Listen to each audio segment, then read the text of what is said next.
El candidato presidencial finalista Andrés Arauz de la Alianza UNES está con nosotros. ¿Cómo le va, economista Arauz? Bienvenido. Hola Fabricio, un saludo a toda la ciudadanía que nos escucha, un enorme abrazo a todos los ecuatorianos y en esta semana en donde hemos conmemorado la lucha histórica de las mujeres ecuatorianas, también ese compromiso, ese saludo de permanecer juntos en esta lucha. Gracias por atendernos. Andrés Arauz, quiero una reacción suya, quiero empezar esa entrevista solicitándole una reacción suya a la postura que manejó su adversario de la segunda vuelta electoral, Guillermo Lasso, en una reunión que tuvo a inicios de esta semana con los observadores internacionales. Lasso ha dicho que hubo un intento de golpe de Estado tras la primera vuelta electoral, e igualmente ha señalado que su candidatura, la de Andrés Arauz, tiene apoyo de gobiernos internacionales, cita textual de Guillermo Lasso, con plata y persona. ¿Cuál es su reacción en torno a esto?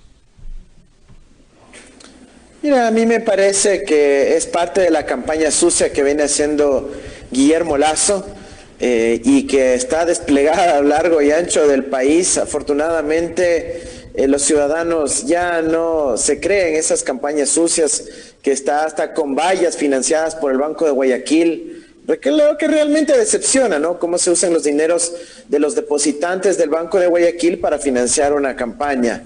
Eso es, creo yo, bastante grave y deberá ser analizado por las autoridades de supervisión bancaria y de índole penal más adelante. Yo he planteado ya la denuncia respectiva por ese tipo de financiamientos y ojalá que actúe la justicia respecto a ese tema. Le pregunto... Mira, sobre las acusaciones de golpe de Estado, nosotros fuimos bastante claros en señalar que había una intentona de desestabilización democrática, de atentar en contra de la democracia del Ecuador, y hemos sido muy contundentes en denunciar aquello. Tanto a nivel nacional como a nivel internacional, hemos presentado las respectivas quejas electorales, hemos planteado la preocupación a nivel de las Naciones Unidas y el sistema interamericano, y hay mucha atención puesta sobre el Ecuador, y quizás es a eso a lo que se refiere el señor Lasso. Nosotros sí tenemos una gran observación internacional y un gran despliegue de nuestros amigos, aliados y observadores alrededor del mundo que están poniendo atención a lo que ocurre en nuestro país. Ahora bien, y quiero hacer una precisión, dije hace minutos observadores internacionales, es con el cuerpo diplomático acreditado en el Ecuador, quiero hacer esa precisión, fue con el cuerpo diplomático con quien se reunió a inicios de semana. A ver, le hago la pregunta directa, candidato Andrés Arauz, ¿usted tiene financiamiento internacional de gobiernos que le apoyan con plata y persona, como ha dicho Guillermo Lasso? No, de ninguna manera, Fabricio. Nosotros hemos abierto una campaña de crowdfunding, de hacer vaca, como se dice en nuestra cultura, en nuestro país, para que la gente pueda realizar aportes a nuestra campaña. Hemos presentado todos los reportes de manera quincenal, totalmente disciplinada, a diferencia de la candidatura de Guillermo Lasso, que no ha presentado los reportes al Consejo Nacional Electoral. ¿Por qué nadie le pregunta por qué no envía los reportes de su campaña y su financiamiento al CNE? ¿Por qué nadie averigua sobre el Ibercostas, sobre los desvíos de los depositantes del Banco de Guayaquil para financiar su campaña? Eso es lo que tiene que ver el país y es más que obvio y evidente, incluyendo el rol del señor Iván Correa Calderón. O sea, usted tiene pruebas de que esos recursos de un banco privado del cual es accionista el candidato Guillermo Lasso se utilizan en su campaña electoral. Absolutamente, y las ha presentado ya en la Fiscalía. Usted presentó ya una denuncia en la Fiscalía. ¿En qué consiste esa denuncia? Sí, señor. Así es. Yo presenté esa denuncia hace varios meses, pero yo no estoy ahí haciendo relajo ni escándalo sobre ello, sino simplemente que la justicia actúe. Así que esperamos que haya novedades por el bien del país en su investigación respecto a lo que se denomina peculado bancario, cuando se utilizan recursos de los depositantes o de accionistas minoritarios para pagar una campaña personal y no la del banco. Sobre el caso de su campaña electoral, candidato Andrés Arauz, aquí hubo, digamos, en su momento, hubo mucha exposición pública a un tema publicado por una revista internacional en Colombia, la revista Semana, sobre un supuesto financiamiento tipo préstamo de $80,000 del Ejército de Liberación Nacional a su campaña electoral. Digo, en un primer momento esto generó una gran viralidad en las redes, publicaciones de prensa, entrevistas, comentarios, etcétera. Vino acá pocos días después el fiscal de Colombia a intercambiar información con la fiscal. ¿En qué ha quedado eso? Y le quiero preguntar si usted alguna vez fue llamado a declarar o la fiscalía le pidió cuenta sobre este tema dentro de la indagación previa que se entiende está llevando adelante. No hay una indagación previa abierta, no hemos sido notificados de ninguna indagación previa, no he sido llamado a declarar porque no hay ningún caso. Realmente aquí lo que se dio es un show, un escándalo de carácter político. Hemos presentado una observación a las Naciones Unidas y el relator especial para la independencia judicial de las Naciones Unidas se pronunció tajantemente hace pocos días diciendo que ya dejen de interferir autoridades judiciales en el proceso electoral ecuatoriano. Entonces nosotros más bien ahí estamos muy tranquilos porque toda la información que ha surgido de la revista Semana ha sido ya desmentida categóricamente. Ecuatorianos sepan que ahí dicen que la reunión supuestamente entre alguien del ELN y alguien delegado por mí se había dado en febrero del 2020. Se había dado en febrero del 2020. Ecuatorianos, por favor, simplemente es cuestión de aplicar la lógica. En febrero del 2020 yo no era candidato. Yo me encontraba en México realizando mis estudios de doctorado y nadie en el país tenía previsto que yo sea el candidato a la presidencia de la República. Así que solo ese hecho desmiente categóricamente cualquier parte de la historia. Pero además dicen que el encuentro se dio en el marco de una cumbre de la Internacional Progresista que fue totalmente virtual. Es decir, es imposible lo que dice en esa revista y por eso no avanza para nada a ese caso, ¿no? Bueno, el caso evidentemente se ha enfriado. Ahora bien, en este momento usted sí o sí está obviamente en la segunda vuelta, obtuvo poco más de 3 millones de votos en la primera vuelta, no le alcanzó para ganar en primera vuelta y evitar el balotaje previsto para el 11 de abril. Su rival a esta hora es Guillermo Lasso. Y digo a esta hora porque, claro, hay un recurso subjetivo presentado por Yacu Pérez, quien insiste en un recuento de un gran porcentaje de actas que a su juicio tienen irregularidades. El Consejo Nacional Electoral dio paso a la revisión de apenas 31 actas de 27,000 que había presentado Yacu Pérez. El CNE dio sus argumentos para haber únicamente autorizado el recuento de las 31 y Yacu Pérez presentó la reclamación posterior al Tribunal Contencioso Electoral. El tema es, ha sido admitido al trámite esta reclamación. El juez que está sustanciando este tema en el Tribunal Contencioso Electoral tiene 15 días para pronunciarse, pero ya de aquí en 6 días debería iniciar la campaña electoral. Y hay un riesgo cierto, que la campaña no inicie el 16 de marzo porque el resultado de la primera vuelta sobre los binomios presidenciales no quedará en firme, y que el debate previsto para el 21 de marzo también tenga que diferirse. ¿Usted cree que existe ese riesgo que efectivamente no va a comenzar la campaña electoral la próxima semana, candidato Andrés Arauz? Mira, yo creo que todos los ecuatorianos y quienes han participado de este proceso tienen el derecho de solicitar el recuento, de poder seguir en todas las instancias administrativas o en este caso del contencioso electoral. Lo que sí pedimos es que sea expedita la respuesta por parte de la autoridad electoral y por parte, en este caso, del tribunal, para poder otorgar certezas, certidumbres a los ecuatorianos en el proceder de esta segunda vuelta. Creo que ya los ecuatorianos tienen bastante claro el escenario, pero a veces el sistema electoral y la parte judicial no avanza al ritmo que necesitan los ecuatorianos. En todo caso, nosotros estamos ahí para acatar lo que disponga la autoridad electoral, así como estamos ahí para acatar la voluntad del pueblo ecuatoriano. Independientemente de quién quede segundo en este proceso de segunda vuelta, nosotros estamos dedicados a compartir nuestras propuestas de trabajo, futuro y dignidad con los ecuatorianos, recorriendo el país, conversando con la juventud, conversando con las mujeres ecuatorianas ecuatorianos, encontrando las distintas alternativas de solución que le urgen al pueblo ecuatoriano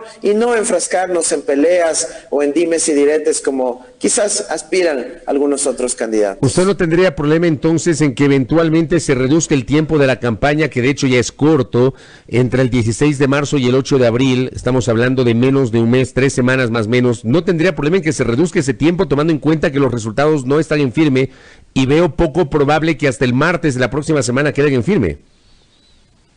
No, por supuesto que nos preocupa eso, Fabricio, nos preocupa que se esté alterando el calendario electoral. Nosotros hemos pedido siempre en cada una de nuestras intervenciones que se respete el derecho a presentar las reclamaciones, las impugnaciones del caso, etcétera, pero siempre dentro del marco del calendario electoral. Sería impensable que se quieran posponer las elecciones y los ecuatorianos tenemos ya una angustia, una desesperación de poder recuperar nuestro destino, de poder tener por fin gobierno, y nosotros estamos listos para asumir ese desafío histórico, y si es que quieren posponer la fecha de elecciones, pues evidentemente atentaría en contra del derecho de los ecuatorianos a expresarse en las urnas y recuperar su patria. La última vez que conversé con usted fue el jueves 4 de febrero, el último día de la campaña. Tuvimos las elecciones el 7 de febrero. Hoy tengo la oportunidad de entrevistarlo por primera vez como finalista de la elección. Y creo que también es tiempo de hacer una mirada al resultado electoral. Si bien es cierto, usted en este caso logra más de 3 millones de votos, obtiene por encima del 32% de la votación, algo así como 12 puntos por encima de Guillermo Lasso y de Yacu Pérez. Y si bien es cierto, UNES tendrá la bancada más numerosa, aunque no será mayoría en la próxima asamblea, tendrá 49 legisladores de 137, será la primera minoría en la próxima asamblea. Es cierto también que ustedes tuvieron, digamos, un resultado muy interesante en las provincias de la costa. En Manabí, por ejemplo, en Guayas, en Santo Domingo, en El Oro, en Los Ríos, etcétera, en Esmeraldas, etcétera. Pero no les fue bien, por ejemplo, en Pichincha y en Quito particularmente. Yo le pregunto a usted, ¿perdieron Quito? Y le hago esta pregunta si ato el resultado de esta elección al comportamiento electoral de 2019, cuando de 21 concejales ganaron 9 y la candidata de la Revolución Ciudadana, Luisa Maldonado, estuvo muy cerca de convertirse en alcaldesa de Quito. ¿Perdieron Quito? ¿Perdieron Pichincha, candidato Arauz? Mira, la primera reflexión que debemos hacer sobre el proceso electoral del 7 de febrero es que las fuerzas neoliberales y quienes han venido gobernando con Moreno fueron sepultadas. No lograron más de 20% de quienes que gobernaron, y los diversos candidatos del gobierno de Moreno no sacaron más del 4% sumados todos juntos.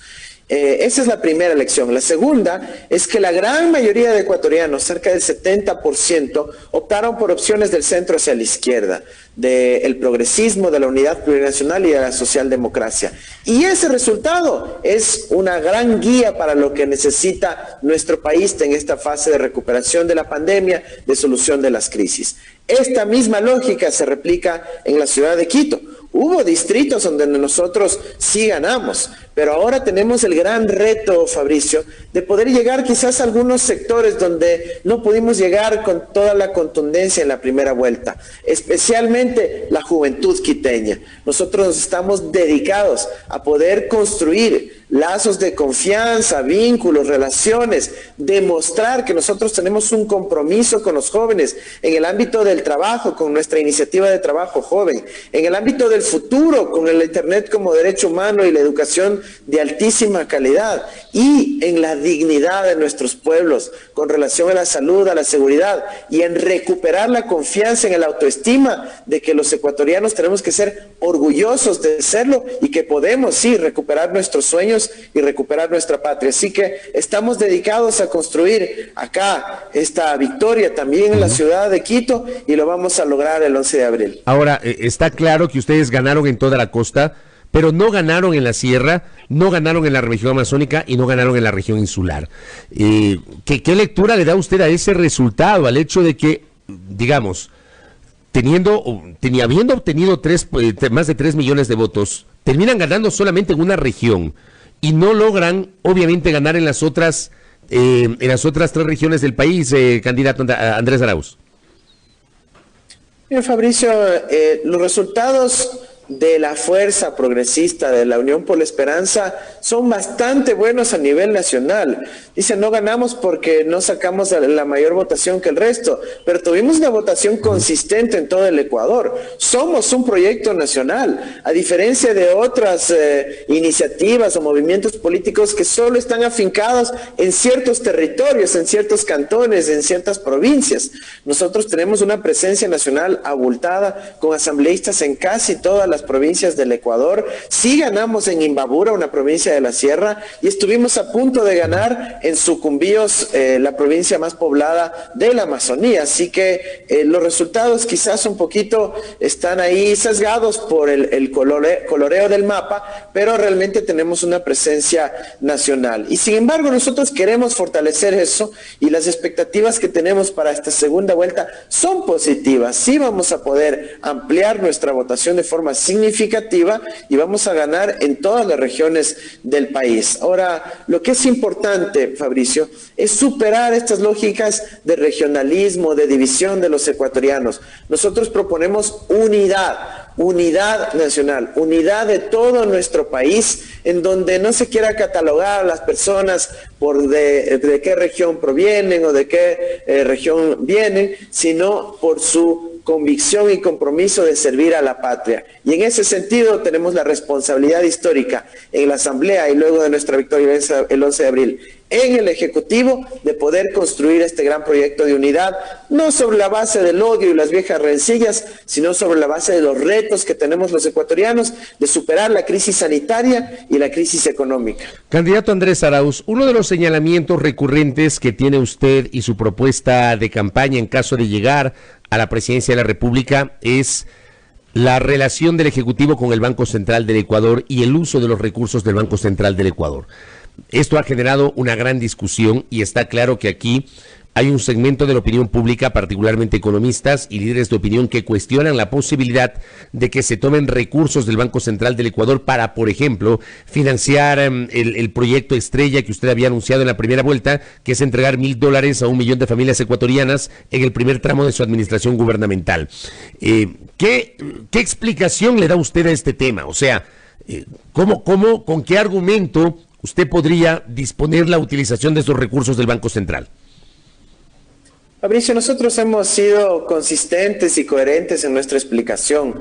No puede ser que el país tenga el índice de mortalidad en exceso más alto del planeta, con una economía devastada, quebrada, los negocios ahorcados con las deudas, las familias apretadísimas en términos de sus recursos y sus presupuestos familiares, y al mismo tiempo el gobierno celebrando de que tiene un nivel récord de reservas internacionales, es decir, dinero guardado en unas cuentas en Suiza. Eso no puede ocurrir, es una enorme contradicción, y esa contradicción tiene que resolverla el Estado, el gobierno, haciendo uso adecuado, apalancando las reservas internacionales para financiar el desarrollo de nuestro país. Y eso es lo que vamos a hacer, sin arriesgar ningún recurso de ningún depositante, porque ningún depositante tenemos la plata en el Banco Central. Estamos haciendo uso de instrumentos macroeconómicos y los vamos a hacer de manera responsable, de manera técnica, para que beneficie a todo el Ecuador y vaya fortaleciendo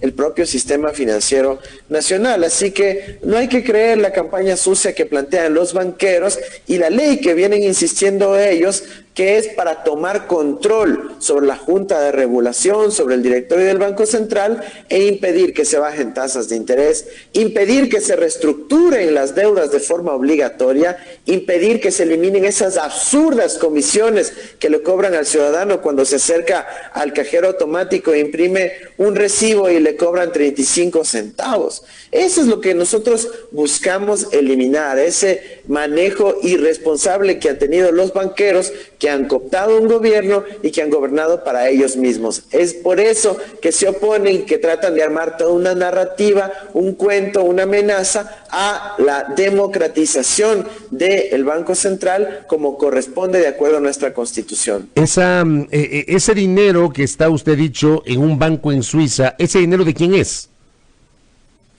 Mire, ese dinero pertenece al Estado ecuatoriano, porque el Banco Central todavía es una institución pública, por eso la quieren privatizar, para que quede en manos de los bancos privados. Nosotros queremos preservar el Banco Central en manos públicas para que, como cualquier banco, aprovechando de la liquidez que tiene, pueda apalancar esos recursos y financiar el desarrollo del Ecuador. En este caso, salir con urgencia de la pandemia, estos $1.000 es una ayuda emergente para las familias más afectadas, no es una cuestión generalizada ni permanente, sino que cumple la recomendación de las Naciones Unidas de asignar $1.000 a 1 millón de familias una sola vez en la primera semana de nuestro gobierno para generar un impulso de recuperación económica. Esto ha ocurrido en Perú, Guatemala, en Brasil, en Francia, en España, en Estados Unidos, en Canadá, en muchos otros países del mundo, y estamos cumpliendo esa recomendación internacional. Pero además de beneficiar a esas familias, va a beneficiar a la recuperación económica en general, y además va a ayudarnos a tener confianza nuevamente en nuestro gobierno. Y eso va a cambiar el panorama político del Ecuador, porque se va a sentir en el país que sí había cómo, y que nuevamente tendremos un gobierno que sí atienda a sus ciudadanos. Asumamos, digamos, imaginemos que usted gana las elecciones y se posesiona como presidente el 24 de mayo del 2021. ¿Es posible que usted se encuentre con un escenario en el cual exista ya en plena vigencia la ley de defensa de la dolarización, como le ha llamado el Ejecutivo? Y digo es probable porque, si bien es cierto, este proyecto fue devuelto 2 veces al Ejecutivo, la primera vez por errores de forma y la segunda con el argumento de que era inconstitucional, el gobierno está allanando el camino para volverle a enviar. Imaginemos un escenario en el que se apruebe esta ley y Andrés Arauz llega a la presidencia el 24 de mayo y se encuentra con esa ley. ¿Usted qué va a hacer si la ley está en vigencia? Mire, esa ley no se va a aprobar, Fabricio. Nosotros hemos visto que es la tercera ocasión, toma en cuenta. La primera fue archivada en noviembre del 2019. En segundo lugar, rechazada por el CAL por incumplir requisitos de forma. Y ahora rechazada por inconstitucional. ¿Cómo pueden corregir para que se vuelva constitucional una ley abiertamente inconstitucional cuando la esencia de esa ley es cometer una inconstitucionalidad? Así que yo más bien veo que ha habido una actitud responsable de la Asamblea Nacional de decir no podemos simplemente hacer que ingresen proyectos abiertamente inconstitucionales que alteren la estructura fundamental del Estado ecuatoriano. Así que yo más bien confío en que haya un proceso de racionalidad por parte de los actores políticos, y que parece que sí hay, porque en el CAL, recuerda, no hay nadie en representación de la Revolución Ciudadana, y el resto de miembros sí se pronunció para devolver esa ley al Ejecutivo. Así que pero yo le planteo, el país debe ir por otro lado. Yo le planteo un escenario hipotético, porque en la política ecuatoriana todo puede pasar. Yo tampoco creo que hay votos, pero también se puede jugar al escenario del Ministerio de la Ley. O sea que, como no hay votos ni para aprobar ni para negar, entre en vigencia por el Ministerio de la Ley. Lo que quiero saber es, si usted llega a la presidencia, ¿usted planteará la derogatoria de esa ley? Tendría que hacerlo por la vía legislativa igualmente, si es que ese proyecto entra en vigencia. Mira, si es que ese proyecto de ley abiertamente inconstitucional, rechazado reiteradamente, lo quieren aprobar por el Ministerio de la Ley, sin deliberación, sin participación de las fuerzas legislativas de nuestro país, sobre la base de la omisión y no la acción, yo creo que eso le da enormes aires de ilegitimidad. Y eso podrá ser declarado inconstitucional rápidamente, y además, obviamente, nosotros nos comprometemos a derogar esa ley si es que llega a aprobarse quizás pocos días antes del cambio de gobierno. Pero yo creo que por todas estas razones, un gobernante que tiene racionalidad, un ministro que tiene racionalidad, una asamblea que tiene racionalidad, no van a dar paso en el marco de los 2 últimos meses del gobierno. Candidato Andrés Arauz, en la parte final de este diálogo, y quiero comprometerle para que volvamos a tener otra entrevista en el curso justamente de la campaña de la segunda vuelta electoral, ¿cuál va a ser su relación con Venezuela y por qué le hago esta pregunta? Ayer se viralizó un video. Claramente ese video estaba editado, había un montaje ahí, claramente, pero sí creo que es importante que el país conozca cuál será su posición sobre Venezuela. Creo que este es un tema sobre el cual el país necesita una respuesta contundente en este sentido. Candidato. Fabricio, hemos sido víctimas de campaña sucia. ¿Creen que usted muestre que ese video fue claramente adulterado? El país entero puede ver que es un video editado, extrayendo palabras de un lado al otro y presentado para manipular la conciencia ciudadana. Eso nos demuestra el grado de bajeza que existe actualmente en la política ecuatoriana, y ojalá pues se investigue el origen de una adulteración de ese estilo, porque están generando efectivamente un impacto a la ciudadanía tratando de mentir sobre la base de una manipulación. Ahora, nuestra posición sobre Venezuela ha sido absolutamente clara. Nosotros no nos vamos a meter a donde no nos inviten.